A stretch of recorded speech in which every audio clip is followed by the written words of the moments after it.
नमस्कार भाइयों और बहनों, आज मैं लेकर आई हूँ एक और नई कहानी। गणेश का चूहा गणेश और सवारी मूषक की कहानी। प्रथम पूज्य भगवान श्री गणेश जी की कहानी हिंदी में। गजमुखासुर नाम का असुर शिव का पक्का भक्त था। कठोर तपस्या करके उसने शिवजी को प्रसन्न कर लिया था। शिव जी ने उसे कुछ वरदान दे दिए। गजमुख घमंडी और शक्तिशाली बन गया था। उसने देवताओं को ही परेशान करना शुरू कर दिया था। परेशान होकर देवों ने शिव जी से अनुरोध किया कि वे उन्हें गजमुखासुर से बचाएं। शिव जी ने गणेश को देवताओं की सहायता के लिए भेजा। गणेश धनुष, बाण, तलवार और कुल्हाड़ी जैसे अस्त्र शस्त्र लेकर गजमुखासुर को मारने चल पड़े। गणेश ने असुर को मारने का बहुत प्रयास किया, लेकिन उसे कुछ भी नुकसान नहीं हुआ, क्योंकि उसे वरदान मिला था कि उस पर कोई भी अस्त्र शस्त्र काम नहीं करेगा। अंत में गजमुखासुर ने छोटे से चूहे का रूप धारण किया और गणेश की ओर दौड़ा। गणेश जी बहुत चतुर थे। वे तुरंत उस चूहे के ऊपर बैठ गए।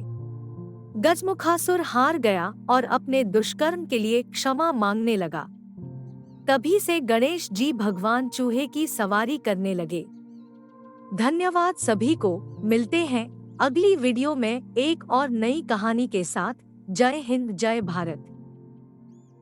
भाइयों और बहनों, आज मैं लेकर आई हूँ एक और नई कहानी। ब्रह्मांड की परिक्रमा, श्री गणेश जी की प्रेरक कथाएं। शिवजी और पार्वती माँ की 4 संतानें थी: गणेश, लक्ष्मी, सरस्वती, कार्तिक।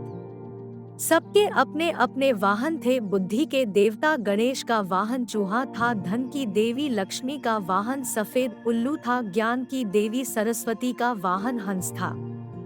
युद्ध के देवता कार्तिक का वाहन मोर था। एक दिन शिवजी और पार्वती माँ बैठे थे। गणेश और कार्तिक पास ही में खेल रहे थे। शिवजी ने दोनों की परीक्षा लेनी चाहिए। उन्होंने घोषणा की कि उनमें से जो कोई पहले ब्रह्मांड की परिक्रमा कर लेगा वही अधिक शक्तिशाली माना जाएगा। कार्तिक तुरंत अपने मोर पर बैठे और ब्रह्मांड के चक्कर लगाने निकल पड़े। उन्होंने समुद्र, पर्वत, पृथ्वी, चंद्रमा और आकाशगंगा सबको पार किया। गणेश को हराने के लिए वे तेज गति से बढ़ते चले जा रहे थे। वे समझ रहे थे कि गणेश अपने भारी भरकम शरीर के साथ चूहे की सवारी करके उनका मुकाबला नहीं कर पाएंगे। इस बीच गणेश अपने माता पिता के पैरों के पास शांति से बैठे रहे। कुछ देर बाद से उठे और उन्होंने अपने माता पिता के 3 चक्कर जल्दी से लगा लिए। जब कार्तिक लौट कर आए तो वे यह देखकर दंग रह गए कि गणेश तो शिवजी की गोद में बैठकर मुस्कुरा रहे हैं। वे हैरान थे कि गणेश उनसे पहले कैसे लौट आए। क्रोधी स्वभाव होने के कारण उन्होंने गणेश पर छल करने का आरोप लगा डाला। गणेश ने जवाब दिया कि उनके माता पिता ही उनके लिए ब्रह्मांड है और उनके चक्कर लगाना ब्रह्मांड की परिक्रमा के ही समान है। शिव जी गणेश के बुद्धि से बहुत प्रसन्न हुए। उन्होंने घोषणा कर दी कि अब से कोई भी शुभ कार्य करने से पहले सब लोग गणेश की पूजा किया करेंगे। तब से लेकर आज तक ऐसी परंपरा चली आ रही है। धन्यवाद सभी को। मिलते हैं अगली वीडियो में एक और नई कहानी के साथ। जय हिंद, जय भारत। भाइयों और बहनों, आज मैं लेकर आई हूँ एक और नई कहानी। कैसे बने गणेश हाथी भगवान। एक दिन माँ पार्वती नहाने जा रही थी, लेकिन उनकी चौकसी के लिए कोई नहीं था। उन्होंने एक बालक की रचना की और उसे कहा कि जब तक वह नहा न ले तब तक किसी को घर के अंदर न आने देना। उन्होंने उस बालक का नाम गणेश रखा। कुछ ही देर में शिव जी लौट कर आए। वह गणेश को देखकर आश्चर्य में पड़ गए। गणेश ने भी उन्हें अंदर आने से रोक दिया। शिव जी को बहुत क्रोध आया।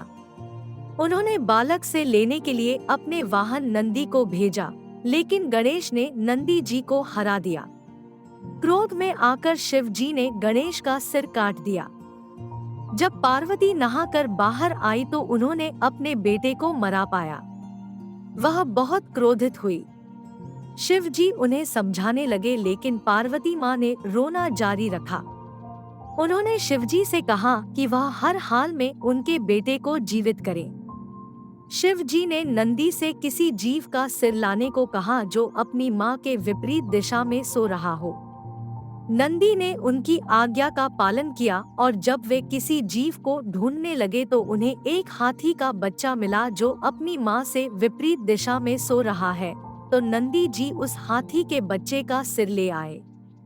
शिव जी ने गणेश के सिर पर हाथी का सिर लगा दिया और उन्हें फिर से जीवित कर दिया।